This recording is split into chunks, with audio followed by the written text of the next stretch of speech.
In tonight's main event, the finals of the tag team title tournament as Chelsea Green and Ethan Page battle Rey Fenix and Dragon Lee. Plus, we find out what happened to the Godfather after we saw him with Dario Cueto and his crew last week. And of course, the 20 wrestlers will take their numbers and fight in a battle royal known as Aztec Warfare. This is episode 8 of the revival of Lucha Underground, Aztec Warfare Cinco.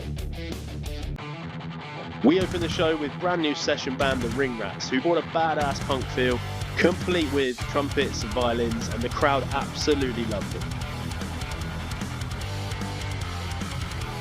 And we kicked off the main show with some sad news. During his mega championship match with Vikingo at AAA Rey de Reyes last Saturday, Dominic Mysterio picked up an injury and will not be able to compete here at Aztec Warfare.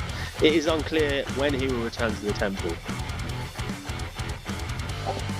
But it was time for Aztec Warfare Cinco now, and the first of its kind since Lucha Underground was revived. Competitor number 1 made his epic entrance. Of all people to draw number 1, the monster Matanza Cueto. Someone who in previous years could have eliminated all 19 competitors on his own, but today he's weak, having spent potentially years locked down in a cage under the temple. His brother Dario accompanied to the ring, ready to watch him return to his former glory, but then El Jefe the Undertaker's music hit. El Jefe stepped onto the stage, trench coat, hat, and a huge aura. He told Matanza that numbers were drawn at complete random and he did not make it so Matanza and Mil Muertes would be entrants number 1 and 2. However, he's going to do everything in his power to make sure neither of them walk out as the winner of Aztec Warfare Cinco. And that's why he's put a bounty on their heads. Whoever eliminates Matanza and Mil will be automatically placed into the 6-way match next week, where they will begin the road to be crowned the new Lucha Underground Trios champions. And now, entrant number 2.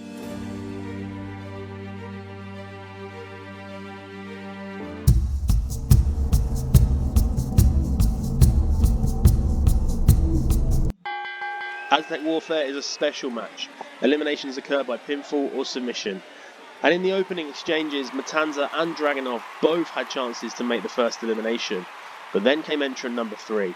One of the favourites for the whole match had it all to do, entering early, but he's been here before and he knows this match very well. Dragunov was a new foe though, and he took some powerful offense from the 187 pounder, but none of them could have known who was coming out at entrant number 4. The crowd erupted at Natty's arrival, and she went right to work. By now, Matanza, who is weak from years of living in caves beneath the temple, was struggling to stand up, and Natty saw her chance. She knocked the big man down and locked him in her patented sharpshooter, forcing him to tap out. A huge statement elimination from Natty, and one that earns her a spot in a 6-way match next week. From here, the ring began to fill up. First with 1/4 of Chad Gable's powerful group, Julius Creed, and the big stud started throwing people around. He found it hard to do that to Natty, and even harder to do it to Lola Vice, who came out next. The former MMA fighter stood up to him brilliantly, countered everything, and gave as good as she got. Then another true favourite for the match won. Arrived. Mil Muertes. The huge former Lucha Underground champion slammed into everyone, and was not prejudiced towards any opponent. However, he did have a thing or two to say to Natty, who eliminated his fellow Dario Cueto crew member, Matanza. The ring filled up further with the arrival of Rayo Americano. He did well initially, but didn't last long. Dragunov put him down with a backbreaker, followed by the epic H-bomb. And he was pinned moments later. Mil Muertes hit his straight to hell on Lola Vice, and she soon found herself, sadly, leaving the match. Next up down the ramp was another Lucha Underground debut, entrant number 9, the Don, Tony D'Angelo. Tony has many strings to his bow, including an impressive amateur background that allowed him to survive against Julius Creed. And then came another real player, the Nigerian prince, Apollo of Lagos. His spinebuster is a devastating move, and after hitting it on Dragunov, Penta and Mil Muertes, he decided to go after Dario Cueto's Man of 1,000 Deaths. He hit a second spinebuster and then a third before pinning the monster. The arrival of Brutus Creed filled the ring up again, and Julius loved seeing his brother run out. However, they didn't last long together, as Penta made Julius tap to a cross-arm breaker before Brutus walked onto a Mexican destroyer, and the Creeds were both gone. And then the first massive shock elimination saw Tony D'Angelo hit a spinning back elbow on Natty of all people, before pinning her with his feet on the ropes. Entrant number 12, the chaotic, fired up and ultra talented Vikingo ran to the ring. He joined the field and we had 5 brutal warriors fighting it out, with all 5 as potential winners and still 8 more unknown faces remaining. Tony D'Angelo has had a great showing so far, but his night soon ended when Penta hit his Mexican Destroyer and pinned the Don. And speaking of great nights ending, Dragunov was finally put down after a brilliant back and forth with Prince Apollo of Lagos. Apollo hit his devastating spinebuster and it rattled the ring, and Dragunov was gone. Immediately joining the action and taking everyone down, the tall and powerful El Grande Americano. Rayo was already eliminated, but Bravo was still to come, and El Grande started laying the groundwork for his arrival, clearing the ring and holding the higher ground, until entrant number 14 arrived. Dr. Wagner and El Grande Americano had a brilliant 2-minute brawl, while the others in the match were all down on the outside of the ring. Vikingo then got in and began to help Wagner after working together last week to take out Prince Apollo and Panther Ali. But then we got our next arrival. Bravo Americano, even the odds for El Grande, and the 2 fan favourite Americanos did some great tag team work. After some back and forth, Vikingo lined El Grande up for a flying knee and Bravo threw himself in the way, sacrificing himself, and he was soon pinned by Vikingo.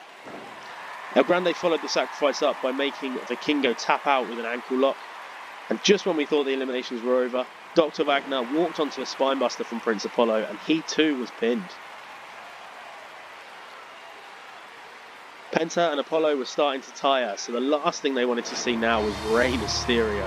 Rey chopped everyone down and hit some brilliant high-flying and old-school offense. The fans absolutely loved it, and the announcers asked how he can still do all of this at 51 years old. But he did, and he looked like he was going to eliminate everyone and clear the ring, when entrant number 17 arrived and changed the game yet again. Chad Gable went straight after El Grande Americano, who had taken a beating so far. He hit a German suplex on the masked megastar, who landed on Prince Apollo, and Gable pinned them both. Chad Gable was on fire now, and he was soon joined by a somewhat unlikely ally, the Cartel King, Santos Escobar. Penta and Rey have always respected each other, but they needed each other here. Gable and Escobar were working together, and it looked like they would soon put Penta down, who had been in the ring since entrant number 3, not to mention the legendary Rey Mysterio. And then we got entrant number 19, and the crowd went nuts. A strange but cool entrance music hit, and then, looking in absolutely incredible shape, Carlito arrived in the temple.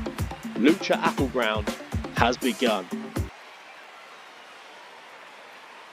Carlito had a lot of fun running into Chad Gable and Santos Escobar before we got a surprise appearance from Angel Garza, who was not in the match. He hit Carlito with a chair before delivering a deadly blow to Rey Mysterio, which allowed Santos to hit a move he calls the Thrill of the Hunt.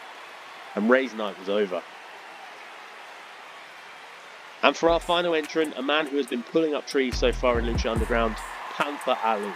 The Chicago native, who many believe is some kind of superhero from a place called Wakanda, hit the ring. Knowing this was not a match you get eliminated by being thrown over the top rope, he was able to head to the top turnbuckle a number of times and fly like nobody else can, before turning to the crowd and delivering the Wakanda Forever salute. He didn't seem to know what it was, but he was interrupted by Carlito, who delivered a lariat and a DDT, before chewing up an apple and spitting it in Panther Ali's face. Something inside Ali snapped, and he unleashed a couple of high kicks before chopping the big Puerto Rican down. He then hit his brilliant 054 splash, the inverted 450, and that did for Carlito, and we were down to our final 4. Santos Escobar was doing some great work next. He moves around the ring like a hunter, stalking his prey, brushing the apron with the back of his hand, checking for tracks or checking the direction of the wind. He's extremely unique. And he had Panther Ali in trouble, but Penta managed to sneak up on the man who really shouldn't have been snuck up on. He locked an arm breaker and snapped it back. Santos didn't tap, but he rolled around the ring in agony. Penta then hit his Mexican Destroyer out of nowhere and put Escobar down. Chad Gable then hit the Rolling Chaos Theory German suplex on Penta and had one for Panther Ali before locking the non-superhero in an ankle lock. Ali crawled around, screaming out in pain, reaching for the ropes, for the referee, for anything, but he had to tap. And now we knew it would be either Penta or Chad Gable fighting Samoa Joe for the Lucha Underground title. Gable immediately went for an ankle lock on Penta too, and it worked. He hit the fan favourite and he had him locked in deep, but Penta somehow rolled through and locked Gable in an ankle lock of his own. Gable obviously knows the counter for that move, and the former Olympian rolled through it himself and locked in another ankle lock. But this time Penta twisted out of it and stomped on Gable's shoulder before grabbing it for the arm breaker. He fell back and Gable's shoulder looked like it came out of his socket. Gable screamed but managed to stand up, showing the toughness of the man. Penta kicked him in the gut and flipped him over for the Mexican Destroyer. Gable couldn't kick out, and there's no shame in that. Penta did it. The winner of Aztec Warfare Cuatro, entering number 6, took it one step further in Aztec Warfare Cinco and joined the match at number 3 and almost went coast to coast. Now Cero Miedo gets a title shot for the Lucha Underground title, and right now the champion is Big Samoa Joe.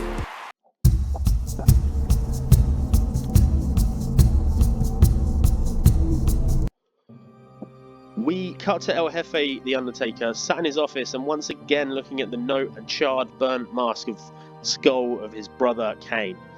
He said that he can confirm his brother Kane is gone from this world and that his friend Godfather is also missing. He doesn't know what Dario Cueto and his crew are doing, he can't find them or stop them, but Godfather is a big, powerful man who can take care of himself, and at least El Jefe's plan worked. Neither Matanza or Mil Muertes won Aztec Warfare. We saw Natty debut in the temple earlier and eliminate Matanza, while Prince Apollo of Lagos got rid of Mil Muertes, so both of them, along with 4 hand-selected competitors, will compete in a 6-way match next week.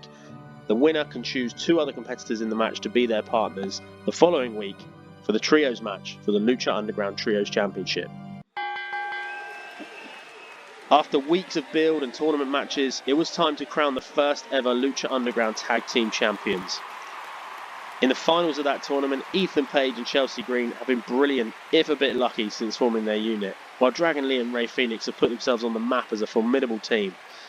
They were so fast tonight that Chelsea and Ethan just couldn't catch them. In the end though, it was the back and forth finish, but both teams hit critical moves and both teams kicked out of them. And then Ethan slid outside the ring and grabbed the Page protection spray bottle that Chelsea had gifted him a few weeks ago.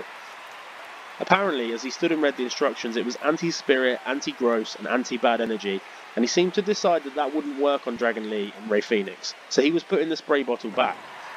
However, as Dragon Lee hit a suicide dive through the ropes, Ethan saw him coming, and he hit the masked high flyer with the bottle, and he fell to the floor in a heap.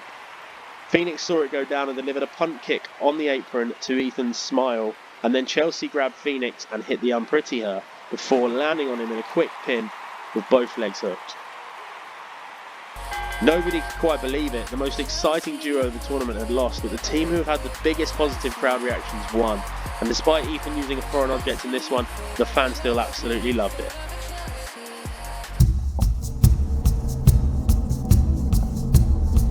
We thought the show was over again, but we cut to the disturbing scenes from last week where Matanza and Mil Muertes were dragging the Godfather through dusty streets, and they had taken him to an old boxing gym. Matanza had some fun throwing the legendary competitor around before scooping him up for Wrath of the Gods, his inverted scoop slam finisher.